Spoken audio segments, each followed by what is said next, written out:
Hi everyone, I'm here again. In today's video, our goal is to find the derivative of tan inverse of x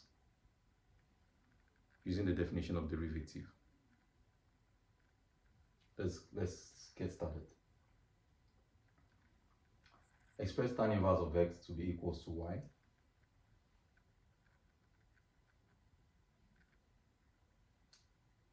Since our goal is to find the derivative of tan inverse of x, okay,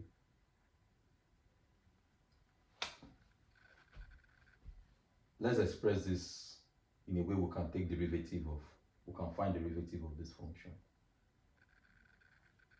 Or we can find derivative of x with respect to y and see if we can invert the function. Okay. Now, what do we do to get to that point? Apply tan to both sides. No, not tan inverse. Apply tan. Apply tan to both sides of this equation. Would have x equals to tan y. Okay. Tan inverse we won't do tan. Tan we won't do tan inverse. And for y we have tan y. You now see that y here is a function of x. So I can write all of this to be equals to f of y. Now let's differentiate. We differentiate y. We differentiate x with respect to y. Let's express the definition of dx dy, okay, using the definition of derivative. And that's expressed as follows. Now, it's expressed as limit as change in x goes to 0, f of y plus change in y minus f of y over change in y. F of y here is given as tan y. We'll write that here. F of y plus change in y would become tan y plus change in y. And that's expressed as follows. No. Yes, it's expressed as tan y plus change in y. Okay. I'll put that here.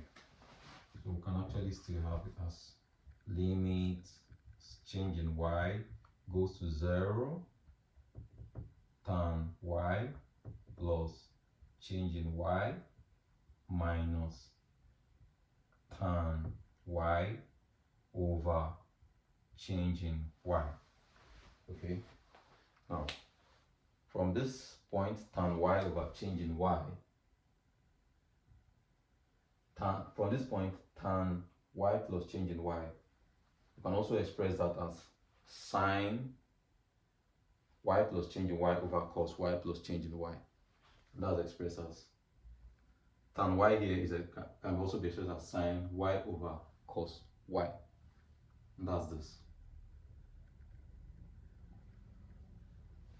Bring down change in y.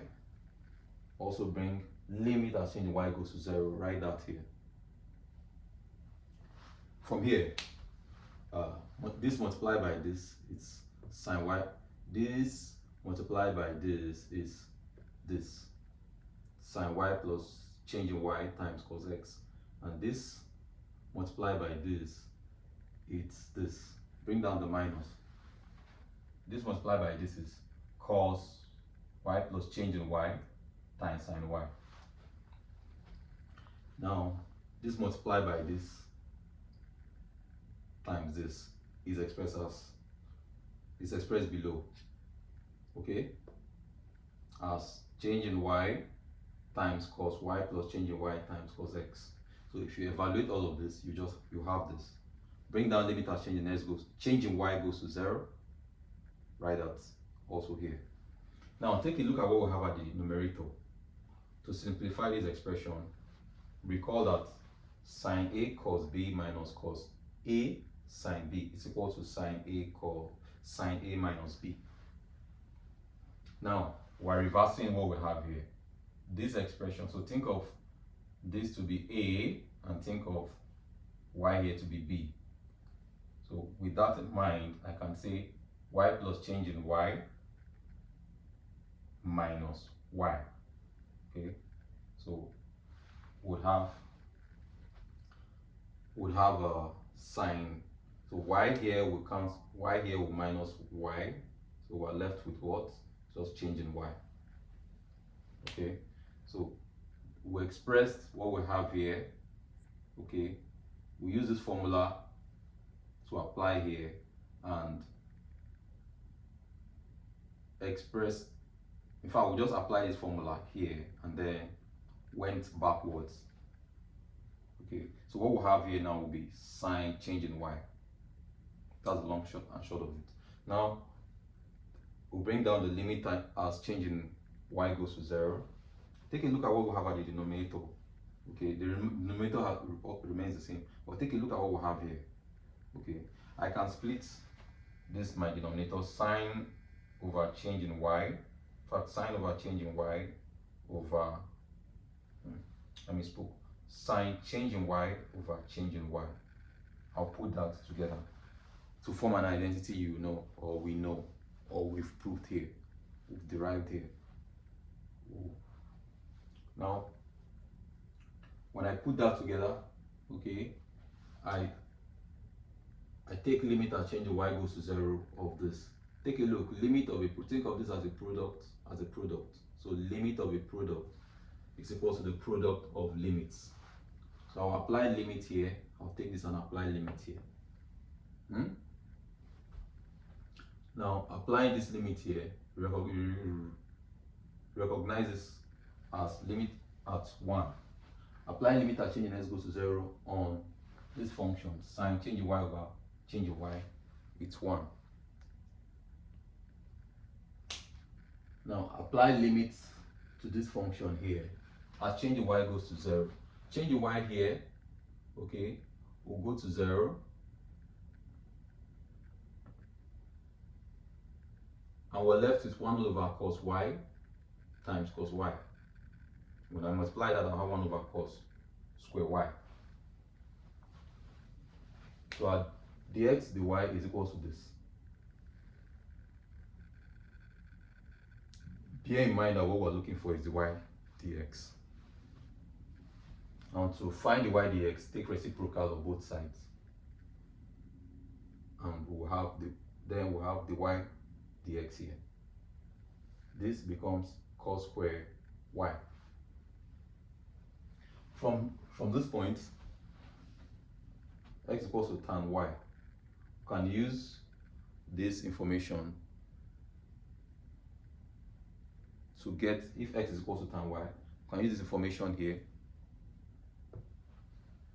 express it on a right angle triangle, use Pythagoras theorem to find what cos would be. That was expressed here. So tan is equal to x over 1. So think of this as opposite over adjacent. So tan of an angle is equal to x over 1. Opposite over adjacent.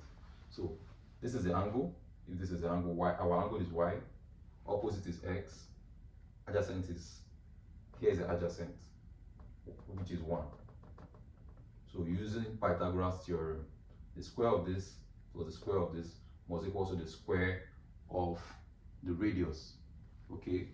And make the radius the subject of formula. Will have the root of root 1 plus x squared on this radius or hypotenuse. Okay? Now cos is equals to adjacent over hypotenuse, which is 1 over root 1 plus x squared. And that's what we have. When we put that here, we square it. Okay, so when we square all of this, what we have will be the square of this. Square cancel roots. Okay, so we're left with 1 over 1 plus x squared. Now keep in mind, now that we find our derivatives to be this, let's look for what value that will make our derivative here to be defined. Okay, let's find if there's any bad spot. I mean, any value that will make the denominator to be 0. If we make all of this to be equal to 0, the only value that makes this to be 0, the denominator to be 0 here, would be where x takes a complex value. Where x is a complex value, takes a complex number. And so in that case, what we can say is that our x here is a member of real. Okay, our x here is a member of, it's a real number. So the derivative of the y dx of this function is defined for all real values of x. I hope this helps.